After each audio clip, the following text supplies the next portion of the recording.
Alright, back to another album review. Today's review is on Asylum from Disturbed. It is the 5th studio album from Disturbed.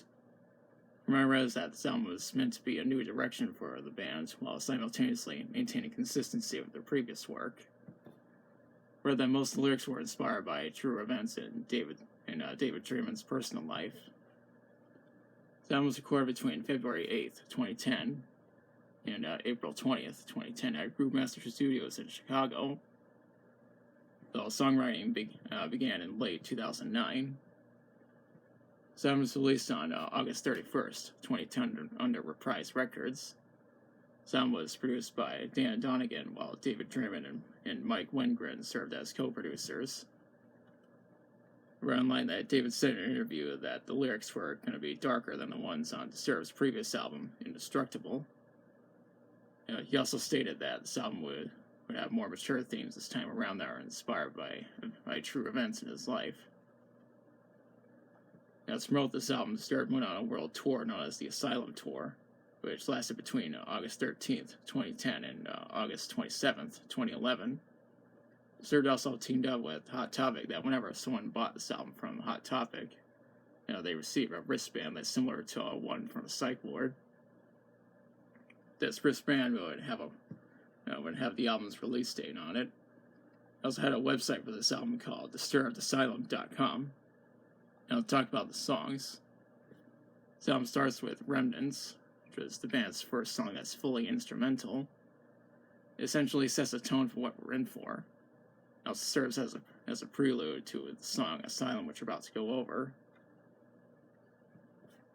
Now, the song Asylum, obviously shares the same name as the album. The song was released as a single on July 19th, 2010 for radio stations across America. 4 days prior to that, the song was released for free on Disturbed's official website. There's also a music video made for the song that was released on August 16th, 2010, and I'll post a link to it in the description. The song also fits within the overall tone of the album. And David said in an interview that the word asylum has a dual meaning behind it, and that can mean either a safe place or an insane asylum. The next song is called The Infection, which is a pretty memorable song. After that is The Warrior, which was released as a single on March 3rd, 2011.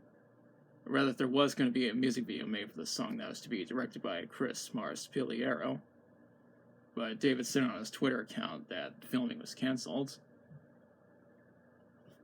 That's followed up by Another Way to Die, which was the first single on this album. It was released on June 14th, 2010, which was 2 months before the album.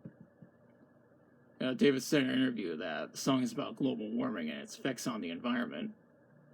He also mentioned the BP oil spill, which took place nearly a decade ago.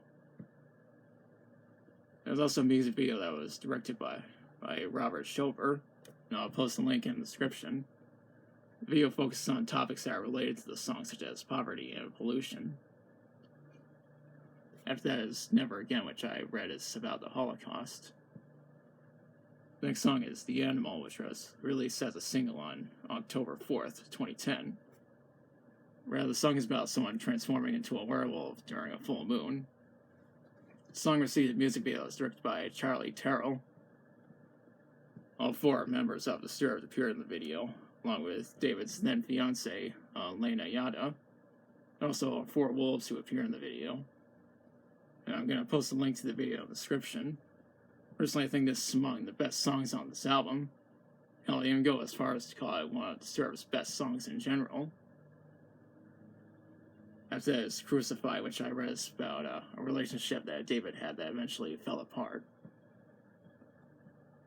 That's followed by Serpentine, which is about a demonic woman who, quote, utilizes her sexuality to prey on the weaknesses of men. The next song is My Child. It's about David knocking up his girlfriend and getting ready for the child. However, his girlfriend has a miscarriage and the child is lost.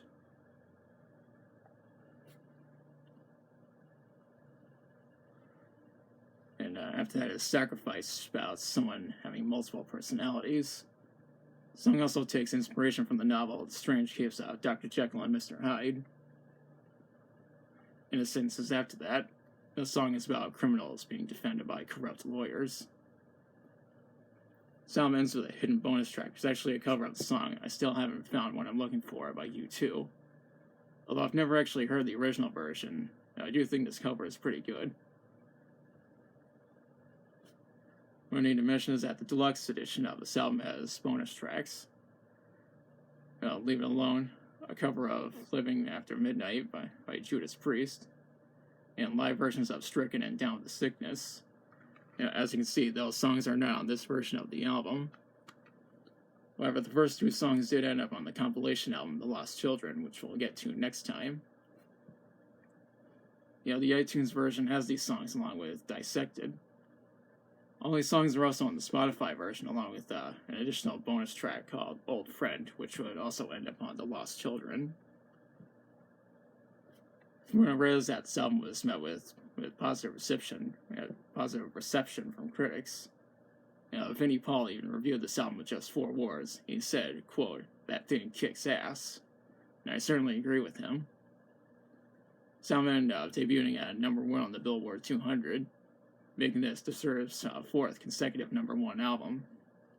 It was also certified gold by the Recording Industry Association of America on March 31st, 2011. Overall, I really enjoy this album. Not only that, but I think it's the best album that Disturbed have ever made. As I do a list of the top 10 best albums of the 2010s, I can guarantee that this album will make the list. I highly recommend this album. And that's all I have to say on this album. If you like the video, be sure to like, share, and subscribe. Be sure to hit the notification bell to notify future uploads. You can also follow me on social media, and there's links in the description. Leave a comment if you like. If it's watching, I'll be back soon with another review. And I'd also like to add that this album's 10th anniversary is this year, so look out for that.